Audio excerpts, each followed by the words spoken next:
Hey guys, what's up? Nicole here, formerly known as Chef Warrior Gay, now going as the Hunter Chef, as seen on my Instagram. We had a little bit of issues with social media, it kept getting deleted, and it was just a nightmare, so we rebranded a little bit.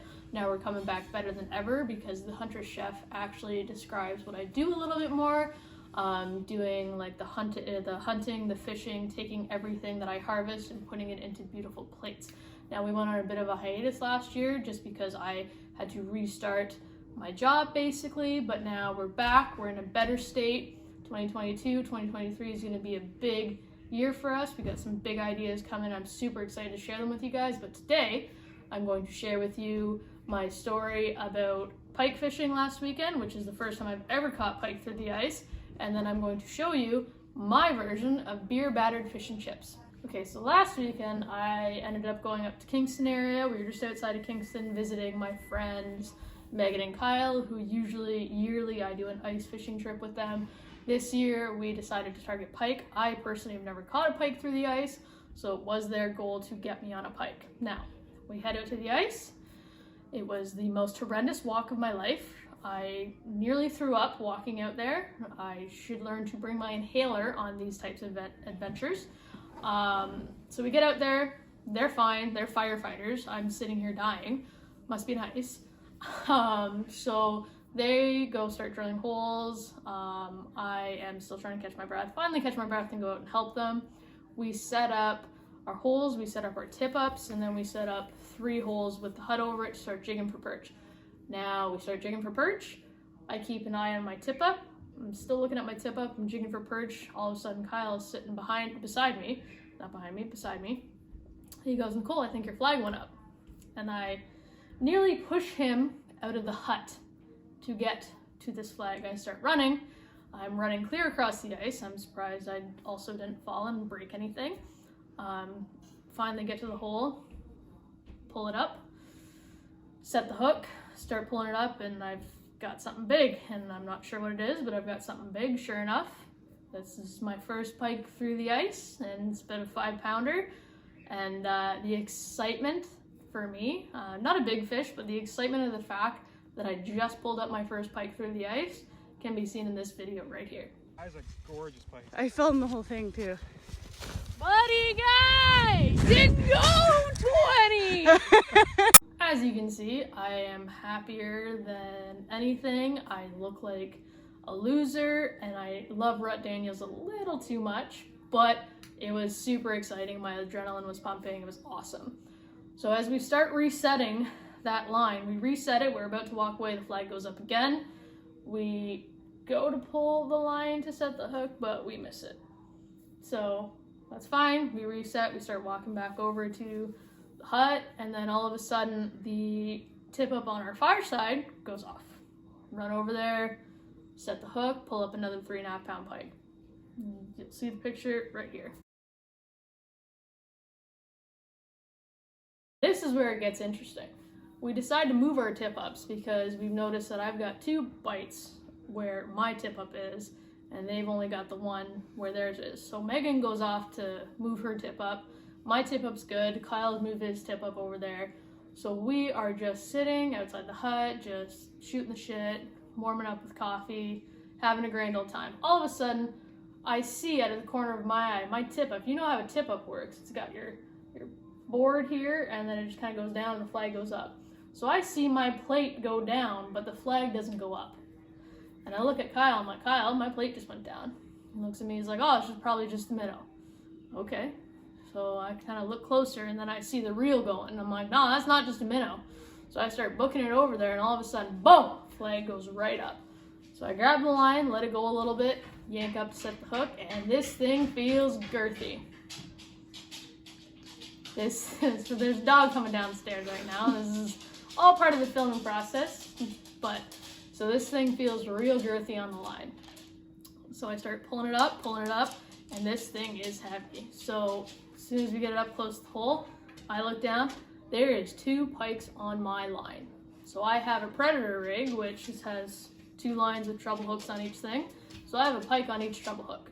Now me and Kyle sit there for a few seconds debating how we are going to pull this out. Finally, I have enough, and I'm like, I don't care if I lose the little guy, because we've seen the head on the big guy. He looks minimum 8 pounds.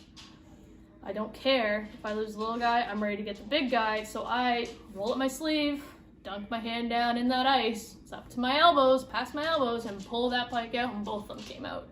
Here's the footage of the aftermath of that. Nicole just caught on her double hooked treble, 1 pike on each fucking hook. This is my arm insane. Is frozen. I'm going to sit in the She had to stick her arm in the hole. So honestly, one of the coolest moments of my life. I've never seen 2 fish come up through a hole on a tip up. Now, of course, when we get back, we have to do the official weigh-in because we need to know exactly how much it weighs and how long it is. So, of course, here's a video of the weigh-in. Ready? Moment of truth. We're gonna find out how fat this guy is. We got. That's a 10-pounder. For real? That's a 10-pound pike. Yeah. Let's see how long he is. Yeah, that's a 10-pound pike. Or do you mind if I throw him on your floor? Do you care? You put him on the table. I have paper on the table. 10-pound pike. There's a, yeah. And he is, tail to tip,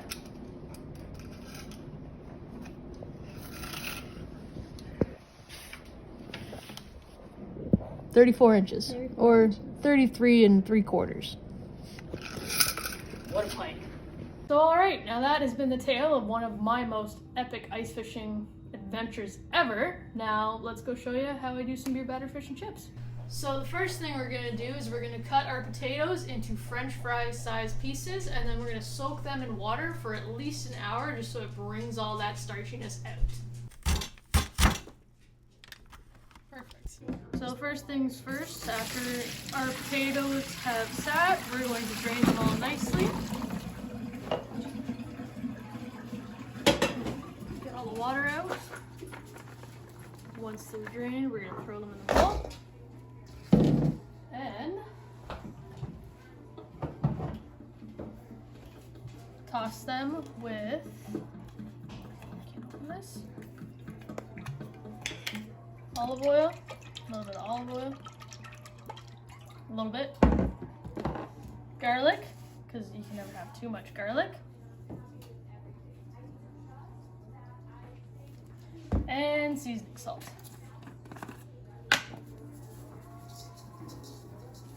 Once that's done, we'll toss them. Lost a few potatoes there. And I'm just losing all the potatoes everywhere. Awesome.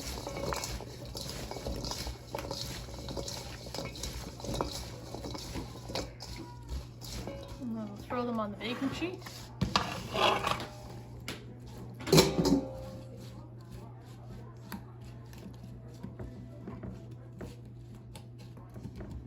Then they're going to go in the oven for about 20 to 25 minutes.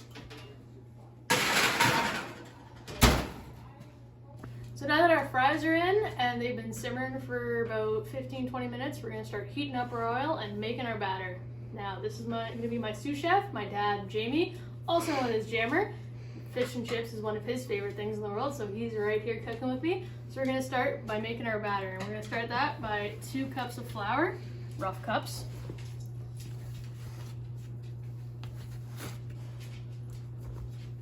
And then as I'm breaking 2 eggs in here, Jamie is going to start whisking.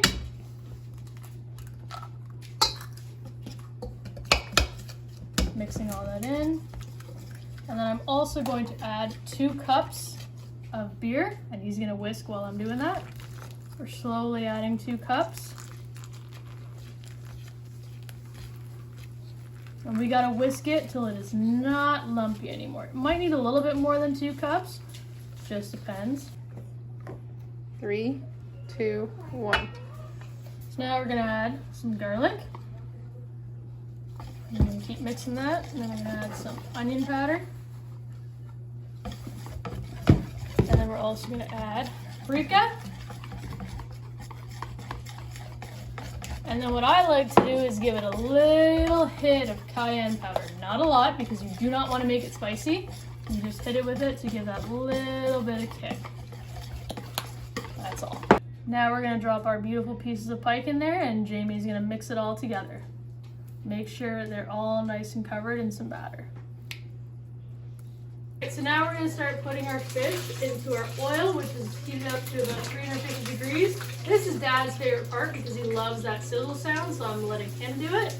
Now we don't overcrowd the pan because when you put fish in, it decreases the heat of the oil. So we'll put about 3 or 4 fish in, cook them 3 to 4 minutes until they're golden brown, and then throw them on here.